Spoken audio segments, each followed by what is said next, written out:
नमस्कार दोस्तों, ये video editorial compilation for mains का पार्ट है। आप प्लेलिस्ट में जाके एडिटोरियल की वीडियोस पेपर वाइज और टॉपिक वाइज देख सकते हो।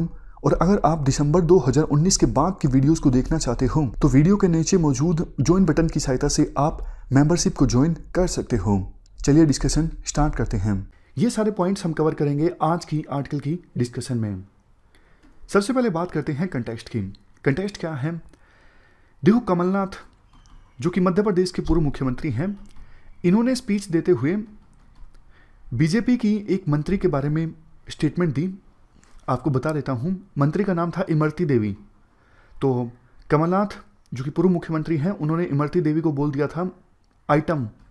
ये क्या आइटम है, मतलब इस प्रकार की उन्होंने कुछ लैंग्वेज का इस्तेमाल किया।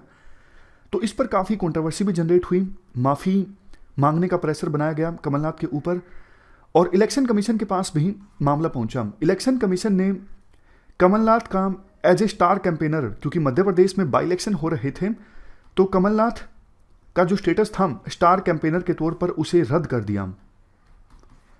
तो कमलनाथ ने इसके खिलाफ सुप्रीम कोर्ट में पिटीशन फाइल की। सुप्रीम कोर्ट ने आदेश दिया कि इलेक्शन कमीशन के पास पावर नहीं है किसी के स्टार कैंपेनर के स्टेटस को रद्द करने की। तो इस पर एक्सपर्ट्स अब बोल रहे हैं कि सुप्रीम कोर्ट ने ये जो फैसला दिया है ये गलत है।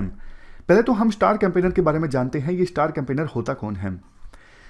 देखो, सिंपल आपको इतना पता है कि इलेक्शन में हर एक कैंडिडेट के ऊपर लिमिट होती है। जैसे विधानसभा का चुनाव है तो हर एक कैंडिडेट मैक्सिमम 40 लाख रुपए खर्चा कर सकता है, इससे ज़्यादा नहीं।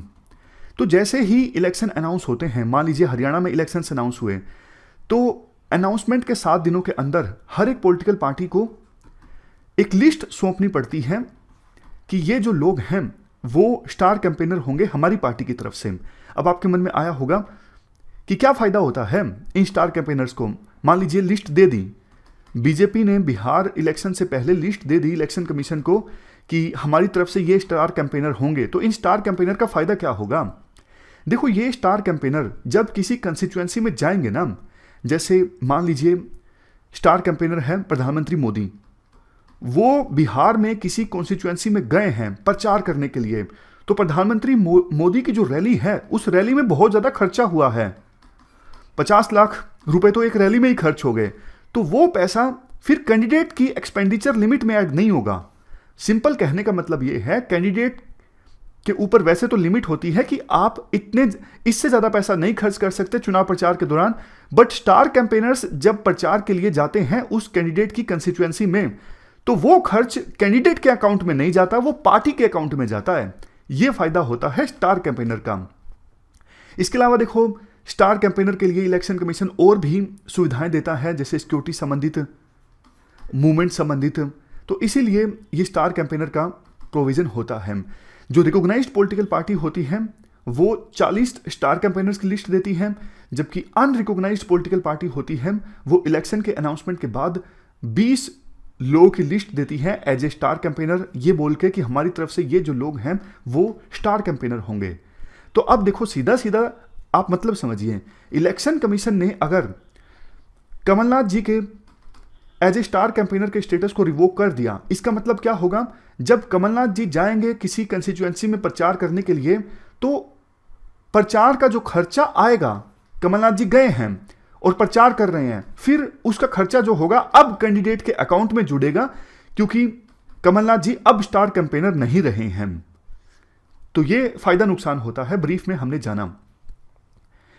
राइटर ये बोलते हैं इसके बाद, इलेक्शन कमीशन का जो फैसला था वो गलत नहीं था, क्योंकि मॉडल कोड ऑफ कंडक्ट के अनुसार कोई भी लीडर दूसरी पार्टी वर्कर या फिर लीडर के प्राइवेट लाइफ से संबंधित एस्पेक्ट को क्रिटिसाइज नहीं करेगा, या फिर वो चीजें जो पब्लिक एक्टिविटीज से जुड़ी हुई नहीं हैं उनको नहीं क्रिटिसाइज करेगा। और अगर कोई लीडर ऐसा करता है तो ये फिर मॉडल कोड ऑफ कंडक्ट का वायलेशन है। और मध्य प्रदेश के पूर्व मुख्यमंत्री कमलनाथ ने ऐसा ही किया। ये मॉडल कोड ऑफ कंडक्ट का वायलेशन था और इसी का संज्ञान लेके इलेक्शन कमीशन ऑफ इंडिया ने उनका स्टार कैंपेनर का स्टेटस रिवोक किया था। बट सुप्रीम कोर्ट ने जो फैसला लिया है ये गलत है। सुप्रीम कोर्ट ने खुद अपनी पुरानी जजमेंट्स में ये बोल के रखा है कि मॉडल कोड ऑफ कंडक्ट को इंप्लीमेंट करने के लिए और फेयर एंड ट्रांसपेरेंट मैनर में इलेक्शन कंडक्ट करवाने के लिए इलेक्शन कमीशन ऑफ इंडिया जो है अपनी रेजिडरी पावर का इस्तेमाल कर सकता है, ताकि ऐसी सिचुएशन को भी टैकल किया जा सके जो पहले नहीं सामने आई हैं। मतलब इलेक्शन कंडक्ट करवाते समय देखो बहुत सारी ऐसी चीजें का सामना करना पड़ता है इलेक्शन कमीशन को जो पहले कभी घटित नहीं हुई है।